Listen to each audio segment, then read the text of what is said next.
All of his co-workers were gone. What could it mean? Stanley decided to go to the meeting room. Perhaps he had simply missed a memo.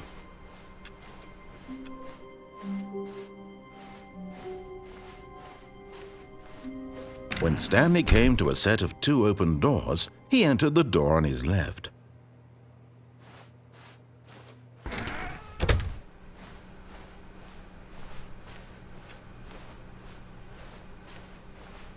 Yet there was not a single person here either. Feeling a wave of disbelief, Stanley decided to go up to his boss's office, hoping he might find an answer there. Coming to a staircase, Stanley walked upstairs to his boss's office.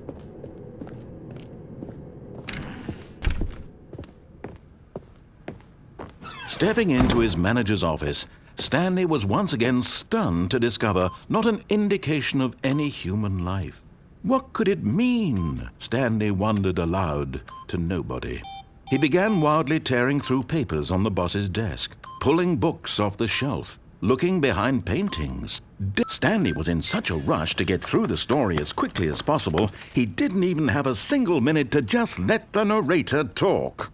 That kind of anxiety isn't healthy, so he relaxed for a few moments with some calming New Age music.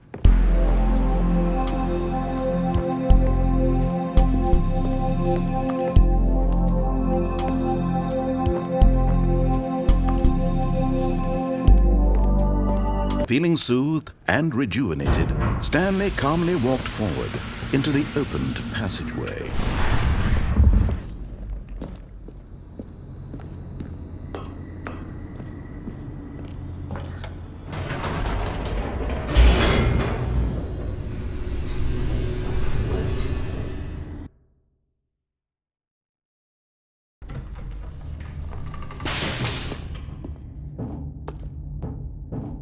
Stanley walked straight ahead through the large door that read Mind Control Facility.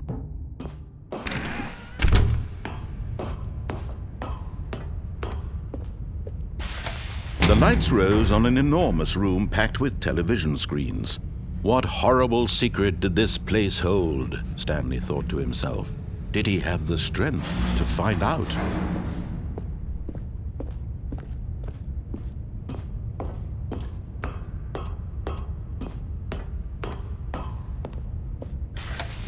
Now the monitors jumped to life, their true nature revealed. Each bore the number of an employee in the building, Stanley's co-workers. The lives of so many individuals reduced to images on a screen, and Stanley, one of them, eternally monitored in this place where freedom meant nothing.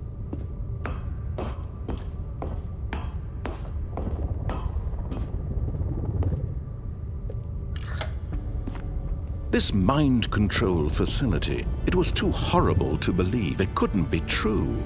Had Stanley really been under someone's control all this time? Was this the only reason he was happy with his boring job? That his emotions had been manipulated to accept it blindly?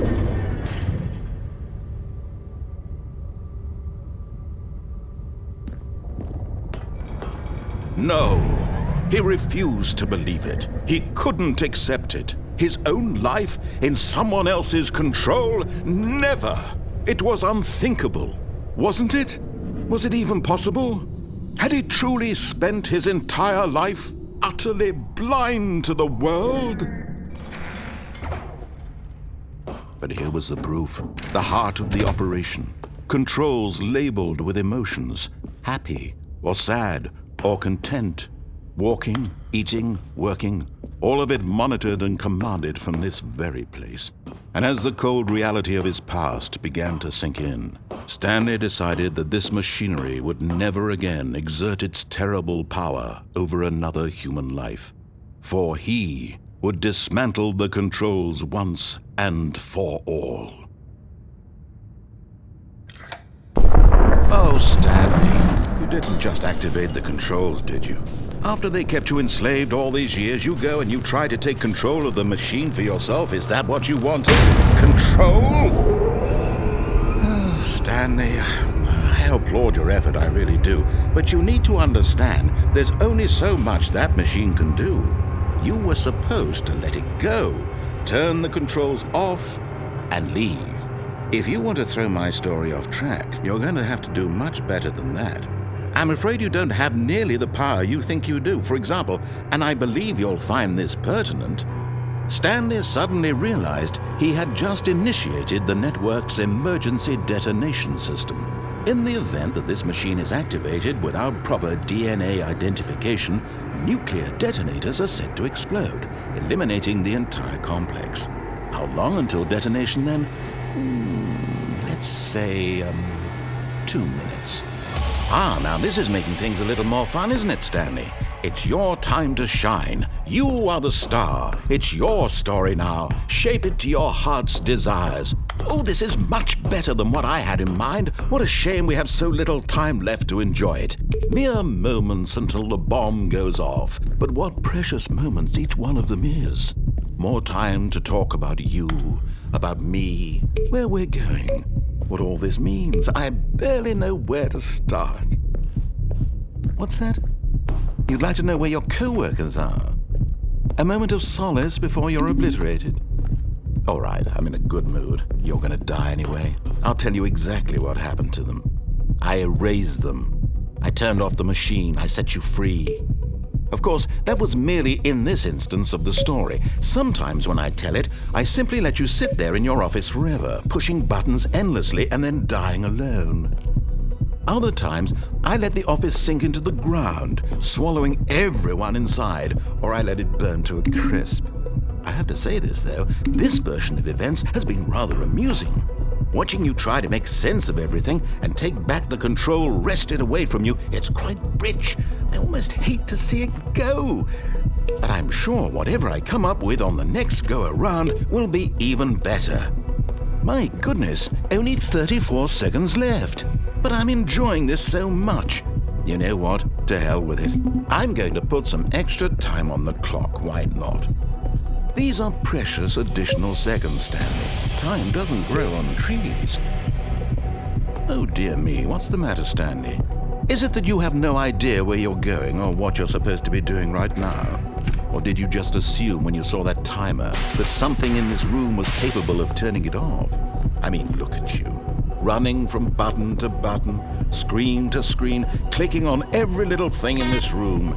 These numbered buttons, no, these colored ones. Or maybe this big red button, or this door. Everything, anything, something here will save me. Why would you think that, Stanley? That this video game can be beaten? Won? Solved? Do you have any idea what your purpose in this place is? Stanley, you're in for quite a disappointment. But here's a spoiler for you. That timer isn't a catalyst to keep the action moving along. It's just seconds ticking away to your death. You're only still playing instead of watching a cutscene because I want to watch you for every moment that you're powerless. To see you made humble. This is not a challenge. It's a tragedy. You wanted to control this world, that's fine. But I'm going to destroy it first, so you can't. Take a look at the clock, Stanley. That's 30 seconds you have left to struggle. 30 seconds until a big boom and then nothing. No ending here, just you being blown to pieces. Will you cling desperately to your frail life, or will you let it go peacefully? Another choice. Make it count, or don't. It's all the same to me, all a part of the joke. And believe me, I will be laughing at every second of your inevitable life from the moment we fade in until the moment I say, happily ever after.